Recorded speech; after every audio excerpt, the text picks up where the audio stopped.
de Ashita Kansan. L'any 2020... Vale, una cosa, és l'any 2008, eh? Has dit 2020. 20?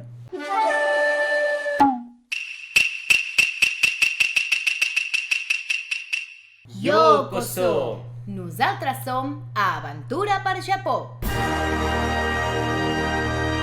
Avui us portem un vídeo una mica diferent i amb col·laboració amb dos blogs catalans que parlen del Japó, que són Japanium Blog i Hana Monogatari. Si no els coneixeu, us deixarem els enllaços a la descripció.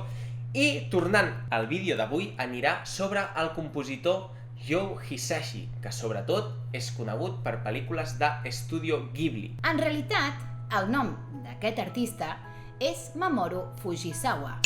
Però per què es va canviar el nom? Bé, això ho podreu saber perquè tots els artistes s'acaben canviant el nom.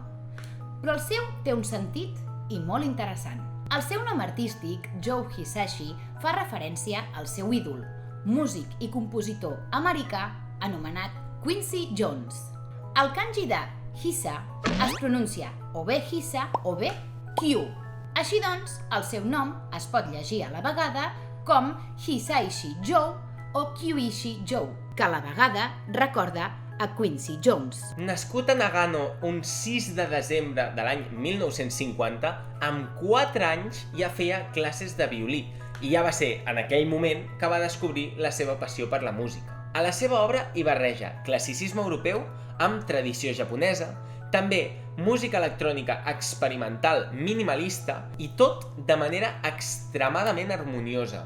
Si aneu escoltant la música que sona al llarg del vídeo, sentireu alguna peça que segur que si us agrada Estudio Ghibli us sona. I és per això que és conegut gràcies al seu treball que va fer en col·laboració amb el famós director Hayao Miyazaki i sobretot especialment en les bandes sonores de La princesa Mononoke, que va ser l'any 1997, El viatge de Chihiro el 2002 i El castell ambulant l'any 2004, entre d'altres. A més, l'any 2008 va composar la música de la pel·lícula Okuribito del director Yojiro Takita, pel·lícula que més endavant, l'any 2009, va guanyar l'Oscar a millor pel·lícula de parla no anglesa. Durant els incendis a Austràlia, mentre estava realitzant un concert, sonava la cançó, versió en piano, de Ashitaka Ansan de La princesa Mononoke i es va poder veure a la pantalla en gran el següent missatge. La naturalesa sempre està viva. Espero que el verd torni a sorgir aviat. Demano salut i felicitat per a tots. La gent va apreciar moltíssim aquest missatge, ja que el que representava és que a vegades no cal que la música et faci saltar, cridar o aixecar els braços, simplement que abraci els nostres cors. Si volem buscar ara mateix Joe Hisaishi, on i què podem trobar-ne? Bona pregunta. Heu de saber que el seu últim llançament va ser un doble CD amb les seves millors creacions. S'anomena Lo Esencial de Joe Hisaishi, entre d'altres. I per cert, a Spotify hi podeu trobar les seves llistes. A part de composicions per a pel·lícules, Joe Hisaishi també ha posat el seu segell a alguns videojocs, tot i que en menor mesura. Un dels casos seria un RPG japonès que mai va arribar a sortir aquí i que es deia Tengai Makyo 2, Manjimaru.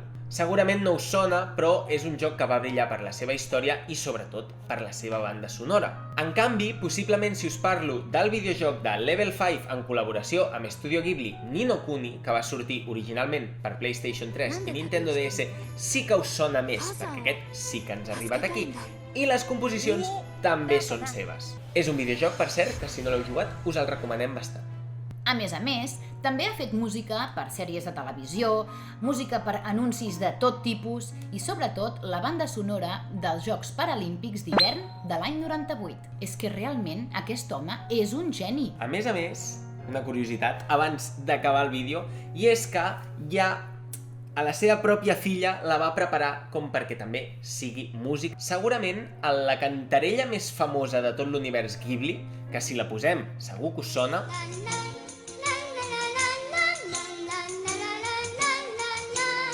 aquesta veu que acabeu de sentir és de la seva filla Mai, o Mei, no sé com ho pronuncien. I la podeu trobar en el tema Requiem de la pel·lícula Nausicaa de la Vall del Vent. I no ha estat fins als seus 32 anys que ha llançat el seu primer disc en solitari. I ara un moment, necessito un clima una mica zen. Jo te'l poso, espera un segon. Vale, ja el tens. Perfecte. Ara arriba el moment en què recitarem 2 de les frases que va dir Joe Hisaishi i ens han semblat molt boniques. Els millors directors són els que aconsegueixen estimular la teva imaginació. La següent m'agrada molt a mi perquè com a intent de músic m'hi sento bastant identificat, que diu el següent: puc treballar en una música d'una pel·lícula des dels 3 mesos fins als 2 anys. Suposo que això es refereix també a la inspiració i a tota la feina que hi ha al darrere, però m'hi sento identificat. I vosaltres, coneixeu alguna de les composicions de Joe Hisaishi? N'havíeu sentit a parlar? Esperem que ens digueu les vostres impressions i ens ho deixeu a la caixeta de comentaris. Recordeu que ens podeu seguir a les xarxes socials, al Facebook, al Twitter, a l'Instagram i a Twitch. Un cop més, moltíssimes gràcies als blogs Hana Monogatari i Japanium per voler col·laborar amb nosaltres i per tota la feina que fan. Recordeu que us deixem els seus enllaços a la caixeta de descripció perquè els hi feu un cop d'ull. I ara sí, moltíssimes gràcies i ens veiem al pròxim vídeo de Aventura per Japó!